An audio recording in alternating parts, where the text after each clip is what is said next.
Hello po mga boss. Kumusta po kayo lahat? Magandang araw po sa ating mga bossing dyan, mga viewers at mga subscriber. Ngayon mga boss, nandito po ako sa aking backyard gardening na pichay. At ang gagawin ko dito ngayon mga boss, mag-i-spray ako dito sa aming pichay.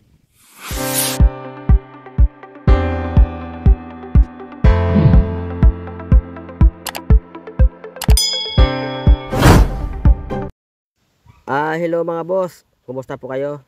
Ngayon mga boss, nandito po ako sa aking backyard garden na pichay. At ang gagawin ko mga boss, mag-i-spray ako dito ng molasses sa pichay. So ito mga boss, magtatakal muna ako ng molasses. Itong ginagamit ko mga boss sa takalan, ang laman yan 50 ml. Yan mga boss, molasses yan mga boss ha. Ayun, napakalapot. Yan, molasses po yan. 50 ml po yan, laman ng cup. So ang gagawin ko dyan mga boss, tutunawin ko muna sa balde bago siya i-spray. Kasi ang molasses, alam naman natin lahat na sobrang lapot niyan. Dahil puro yan, malapot siya mga boss. Hindi siya pwedeng ilagay natin ng direkta sa tangke ng sprayer kasi hindi siya matutunaw, buo-buo. At malapot nga siya. So tutunawin ko muna mga boss yan sa balde na may konting tubig bago siya ilagay sa tangke ng sprayer bago i-spray. So sa mga boss natin na magtatanong, bakit molasses? Dahil nga mga boss, itong pichay kong tanim sa backyard ay kaunti lang ito. Karamihan ito, siyempre kakainin din namin. Kaya hindi ako gumamit dito ng mga insecticide. So puro lang mga boss molasses. Pero nag-apply ako dito mga boss ng kaunting urea. Nung maliliit pa siya para makabulas lang, nilagyan ko siya ng urea. Kaunting-kunti lang mga boss na urea. Tapos after 5 days, after transplanting, nag-start ako mag-spray ng molasses. So unang timpla ko dito mga boss, ang ginawa ko dito, nung maliliit pa siya, nag-start ako sa 30 ml na molasses, tinunaw sa 16 liters na tubig at in-spray sa pichay. Tapos, every 5 days mga boss, ang interval ko ng pag-spray. Noong 10 days na pataas yung edad ng pichay ko, ang ginawa kong timpla sa molasses, 50 ml na kada 16 liters sa tubig. So yan mga boss, ang pinag-maintenance ko. Hindi kasi ako dito mga boss gumamit ng insecticide. So itong molasses mga boss, sagana ito siya sa nutrition na kailangan ng mga tanim. Isa na nga dyan yung calcium at saka potassium. So mahusay siyang gamitin sa tanim. At saka ito, sa ginawa kong pag-trial dito last year, magaling siya magtaboy ng mga insekto para hindi lumapit sa tanim. Last year, ang ginawa namin trial dito sa sili. Sa sili namin sinubukan mga boss. So napakaganda ng epekto sa sili. Kasi siya parang foliar dito molasses. Maganda yung dahon ng tanim sa molasses, maganda. Tapos yung mga insekto medyo siya, napipigilan sila na manirahan sa tanim, na manira ng dahon. Ang isa dito na-prove ko talaga na 100% effective siya. Pagka yung silihan namin na nakaraan na may mga langgam sa lupa at saka umakyat sa puno sili, ang ginawa namin nakaraan, nag-spray lang ako ng molasses mga boss sa sili hanggang lupa. So kinabukasan lahat ng langgam ay nawala na. Hindi ko alam kung namatay sila o nag-alisan. Basta nawala lang ko sa silihan namin. At saka yung mga aphids, nawawala siya sa sili. Yan, na yan mga boss. Tested na yan last year. Nag-trial kami sa sili. So ngayon naman, ang ginawa kong trial mga boss, dito naman sa pichay. So, ito na mga boss ang resulta niya after 20 days. Ito na resulta sa pichay. Tingnan nyo mga boss ang dahon ng pichay, ang ganda Bagaman meron din siyang mga ilang dahon na sira nga dahil nga hindi nga gumamit ng insecticide. Pero hindi siya nasira talaga ng insekto. Successful mga boss. Successful ang ang application ko ng molasses. Ayun mga boss tingnan nyo dahon ng pichay. Ang ganda. Mataba. Maberde. At malinaw yung dahon niya. Bagaman meron nga ilang dahon na kinagat din ng uod. Hindi na lang ano, hindi katulad nung talagang pag hindi mo siya ginamitan ng molasses, ay naku, ubusin ang uod dyan. Sira lahat yan, wala kang mapakinabangan halos. So malusog mga boss ang tanim sa molasses. Para siyang ano mga boss, para siyang foliar talaga. So pangalawang trial na namin mga boss ito yung unang trial last year sa sili namin ginawa. So ngayon naman sa pichay. At ito mga boss, kita nyo naman ang resulta. Napakaganda. So kaya ako gumawa ng video mga boss tungkol dito sa organic na practice naman kasi marami tayong viewers na nagagalit na sa akin. Bakit daw ang sinasabi nila sa comment ng ating mga video? Bakit daw sabi nila puro lang daw lason ang pinapakita ko sa video? So doon sa mga boss natin na nagagalit sa akin, mga boss, huwag kayo sa akin nagagalit kasi ang pinag-uusapan sa mga video ko mga boss, hindi backyard gardening. Hindi tanim na 100 puno, kundi hektarya mga boss. So itong molasses naman, hindi ko pa ito siya na-try sa malawakan. Kung epektibo pa rin ba siya. Nag-trial muna ako dito sa backyard para makita ko yung resulta.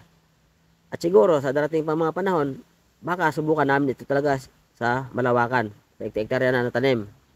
Kung talaga bang maging successful pa ulit. So kaya sa mga boss natin na nainis, kasi lagi ko lang nabasa mga comment niya mula na magsimula ako mag-vlog hanggang ngayon.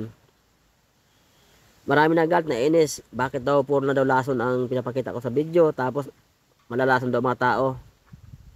Oo naman lason nga po 'yon, pero ang lason kasi mga boss, ginagamit ng wasto 'yan para hindi makalason sa tao. At nag-harvest ka sa tamang harvest interval mula application ng lason. Kung i-spray mo ngayon tapos hinarvest mo nga bukas, baka malalason nga yung taong kakain. Hindi ho ganon. Kasi pag in-spray namin yan sa gulay, sa palay, hindi naman ibig sabihin na spray ka ngayon, bukas harvestin. Natural, after 1 week pa yun, 10 days, bago mag-harvest. Ibig sabihin, ang residue ng lason, wala na yon. Sa loob ng 1 linggo or 10 araw, depende sa mga active ingredients ng lason na gagamitin. So yan sa mga boss natin na mga nainis mga boss.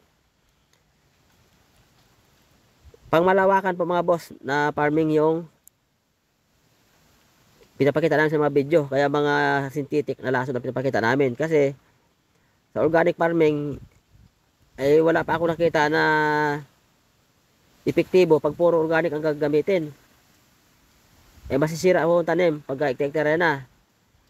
So kaya kami dito nag-trial kami sa tabing bahay, backyard gardening. Molasses naman para maging organic naman yung pagtatanim ng pag-alaga ng tanim. Tulad yan ng pichay, tsaka sili na sinubukan namin last year. So ito, applicable ito siguro sa mga backyard gardening.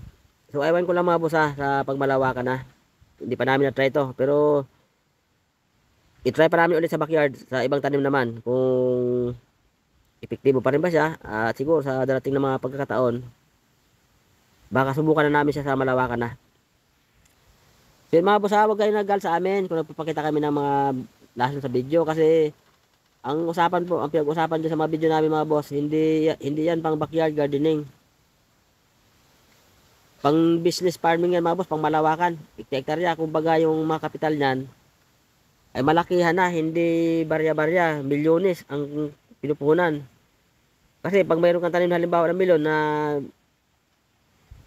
5 hektarya, 10 hektarya, abay milyones mga boss ang puhunan yan. O ganun din sa sili, kung may tanim ka sili 10 hektarya, bakit hindi milyon ang maging gastos niyan? Pang yan mga boss, pang malawakan yan. Pang negosyong pagsasaka yung yung mga sinasabi ko dyan sa mga video ko. Kaya doon sa mga viewers natin, na mga organic, ang gusto nila, ito mga boss, itry nyo rin. Pero hindi ko ito mga boss in-advise sa inyo lalo sa mga malawakang taniman, hindi ko i-advise na gawin nyo, pero nasa sa inyo na mga boss yan kung gayahin nyo. Kung subukan nyo, pwede nyo rin siguro subukan, nasa sa inyo na mga boss yan. Hindi ko sinasabi na sundin nyo at gayahin nyo yung ginagawa namin. Ito kasi ginawa ko, trial pala ito mga boss. At napatunayan ko na effective. Ayan nga, successful talaga Ganda na resulta sa pichay Doon sa mga boss naman natin na viewers na nagtatanim sa backyard, siguro mga boss, ang may advice sa inyo, pwede siguro nyo ito i-try, subukan nyo. Huwag lang kayo magtimpla ng labis-labis naman kasi baka masira naman yung dahon. Kasi parang foliar itong ano, yung molasses. Natural ano siya, organic foliar. Hindi ko lang ito mapos sinaluan siya ng mga ano, chemical na iba. Lalo yung mga synthetic, hindi.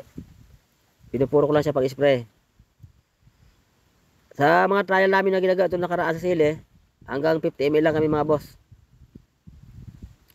Sa sili, mula start kami sa sili noon, 50 ml talaga kami nag-start hanggang sa tuloy-tuloy lang. Dito sa pichay naman, kasi masyado maliliit, yung punla nito ay nag-start ako sa 30 ml. So nung 10 days na pichay yun, ginawa ko ng 50 ml. Tuloy-tuloy na. At ito mga boss ang resulta, napakaganda.